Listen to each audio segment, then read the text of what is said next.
I recently reviewed the Star Wars TV series The Mandalorian. When I did so, I can't believe I forgot to mention it, but for those of you who don't know, one of the main inspirations for The Mandalorian was the spaghetti western trilogy, The Man with No Name trilogy, or Dollars trilogy, which includes A Fistful of Dollars, For a Few Dollars More, and The Good, the Bad, and the Ugly, all of which were written and directed by Sergio Leone. One of the main inspirations for these westerns and Star Wars in general were the samurai films of Akira Kurosawa, particularly The Hidden Fortress and Seven Samurai. Today we'll be taking a look about how one of these inspirations may have taken inspiration from another too far.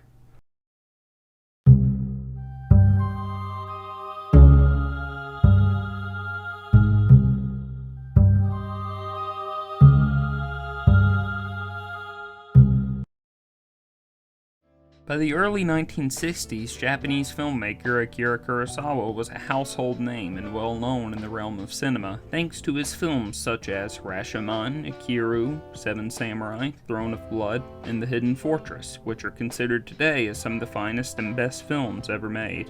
In 1961, Kurosawa released his new film, Yojimbo, starring frequent collaborator Toshiro Mifune. The film was about a wandering nameless ronin who stops by a village that has been overrun by two criminal gangs who are rivals to each other. While there, the ronin figures out ways to bring both gangs down. The film went on to be a monetary and critical success.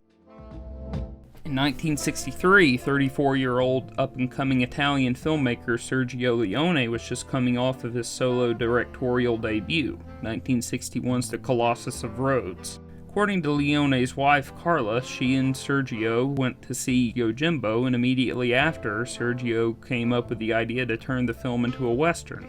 However, there are multiple conflicting accounts as to how Leone got the idea. For instance, according to the directors Tonino Falieri, Enzo Barboni, and Stevlio Messi, having just seen Yojimbo, immediately caught up with Leone outside the theater and told him the film would make a good western. Another director, Sergio Corbucci, claimed that he told Leone he should make a western out of the movie. Regardless of which account is true, Sergio Leone would take this idea and develop the first installment of the Man with No Name trilogy, A Fistful of Dollars. According to Sergio Corbucci and film historian and critic Stephen Prince, Leone utilized a moviola device to examine a print of Yojimbo. A moviola was a machine typically used by editors to view the film when they were editing. Corbucci said, end quote, he was slaving over a moviola machine and copying Yojimbo, changing only the setting and details of the dialogue. When making Fistful, Leone did not get the license or permission to remake Yojimbo, which would prove to be a grave mistake. After Fistful's initial release in 1964, Akira Kurosawa wrote Sergio Leone a letter regarding the film.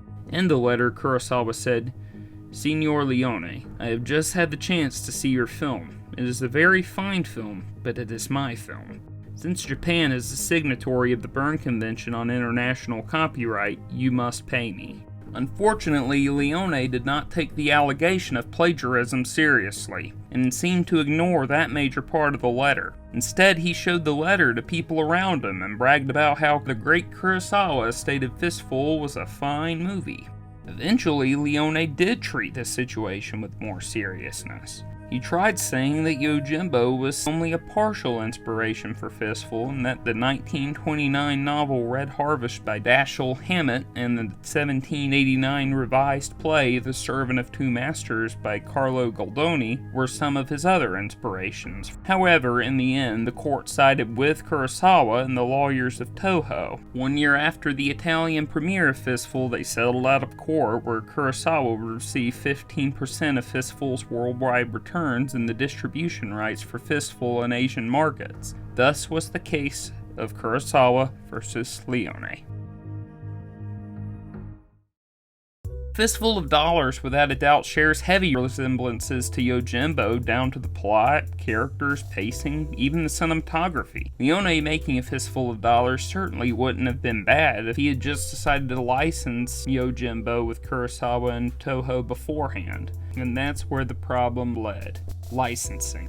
So having Yojimbo as the main source of inspiration, translating that story into a western and not making license arrangements, led Leone into hot water and making what he did technically illegal until it was resolved in court.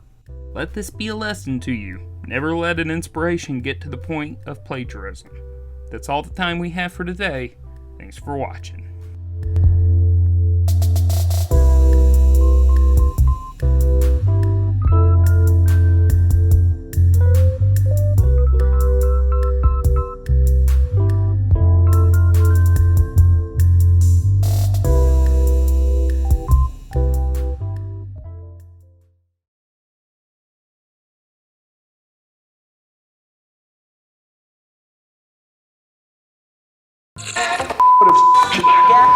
The high school crowd hadn't been very happy with that product. Can't blame them. Want new material. You can't sell the same old crowd forever.